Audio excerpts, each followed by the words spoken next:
नमस्कार, आप देख रहे हैं अनंत ज्ञान और मैं रेत हाजिर हूं दिन भर की बड़ी अपडेट्स के साथ। हिमाचल प्रदेश विश्वविद्यालय की कार्यकारी परिषद यानी ईसी बैठक के दौरान शनिवार को विश्वविद्यालय परिसर में जमकर हंगामा हुआ।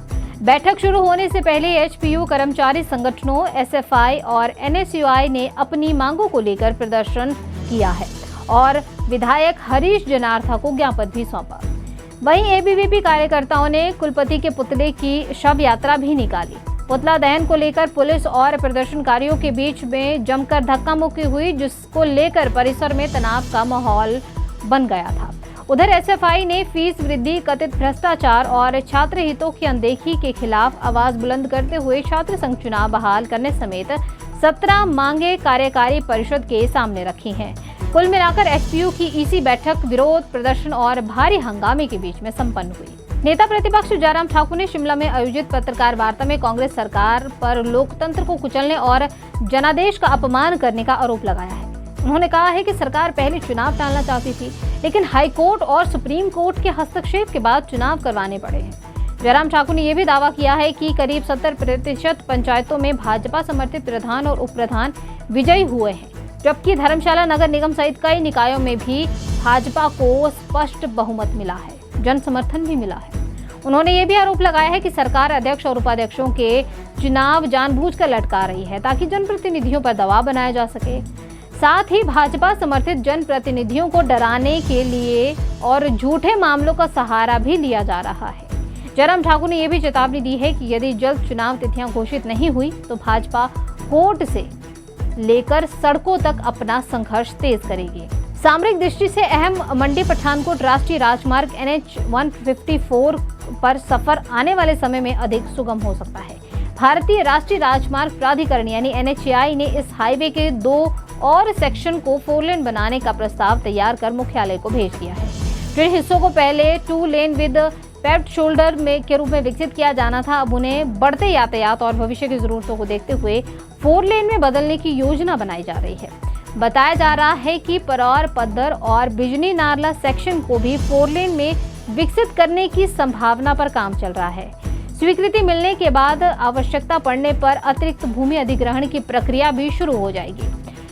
योजना पूरी होने के बाद मंडी, जोगिंद्रनगर, चौंतरा, पद्धर और कांगड़ा क्षेत्र के लोगों को बेहतर सड़क संपर्क मिलेगा, यात्रा समय कम होगा और पर्यटन, व्यापार तथा सामरिक गतिविधियों को भी नई रफ्तार मिलेगी। भाजपा के राज्यसभा सांसद हर्ष महाजन की शनिवार को अचानक तबीयत बिगड़ गई। वह शिमला में जिला परिषद अध्यक्ष और उपाध्यक्ष के चुनाव को लेकर भाजपा के धरना प्रदर्शन में शामिल हुए थे। मीडिया से बातचीत के दौरान उन्हें अचानक चक्कर आ गया और वह लड़खड़ा कर गिरने लगे।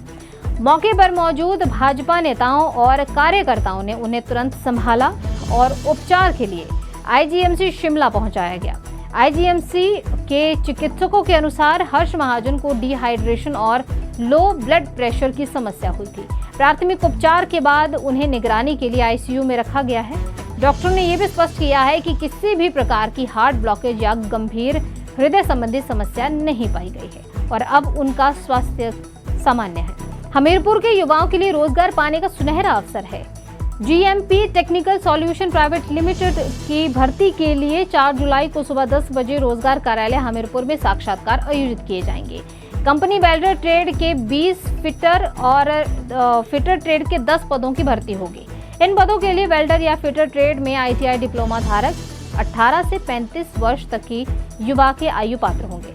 चयनित उम्मीदवारों को 15,059 रुपए मासिक दिए जाएंगे। साथ में 1,200 रुपए की उपस्थिति प्रोत्साहन राशि भी दी जाएगी।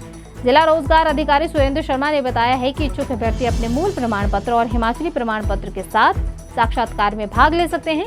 भर्ती से जुड़ी अधिक जानकारी के लिए जिला रोजगार कार्यालय हमीरपुर में संपर्क भी किया जा सकता है। हिमाचल प्रदेश सरकार ने पर्यावरण संरक्षण को लेकर बड़ा फैसला लेते हुए नए सरिया यानी स्टील और एथेनॉल उद्योगों पर रोक लगाने का निर्णय लिया है। सरकार का कहना है कि उद्योग प्राकृतिक संसाधनों पर अत्यधिक दबाव डाल रहे हैं। एक सरिया इकाई को करीब 25 मेगावाट बिजली की आवश्यकता होती है, जबकि एक एथेनॉल प्लांट रोजाना लगभग 10 लाख लीटर पानी की खपत करता है। प्रदेश के संसारपुर, चरस और नालागढ़ में संचालित एथेनॉल इकाइयों के कारण आसपास के क्षेत्रों में भूजल स्तर गिरने और पानी की किल्लत की स्थिति भी सामने आई है। सिंगल विंडो कमेटी की बैठक में मुख्यमंत्री ने ऐसे किसी भी प्रस्ताव को मंजूरी न देने के निर्देश दिए हैं, जिससे पर्यावरण और संसाधनों को नुकसान पहुंचे। उद्योग मंत्री हर्षवर्धन चौहान ने कहा है कि सरकार अब ऐसे उद्योगों को प्राथमिकता देगी जो कम संसाधनों में अधिक निवेश करेगी और स्थानीय युवाओं के लिए ज्यादा रोजगार के अवसर पैदा करेगी। जिला परिषद, बीडीसी और नगर निकायों में अध्यक्ष और उपाध्यक्ष के चुनावों में हो रही देरी को लेकर पूरे हिमाचल में भाजपा ने कांग्रेस सरकार के खिलाफ मोर्चा खोल दिया है।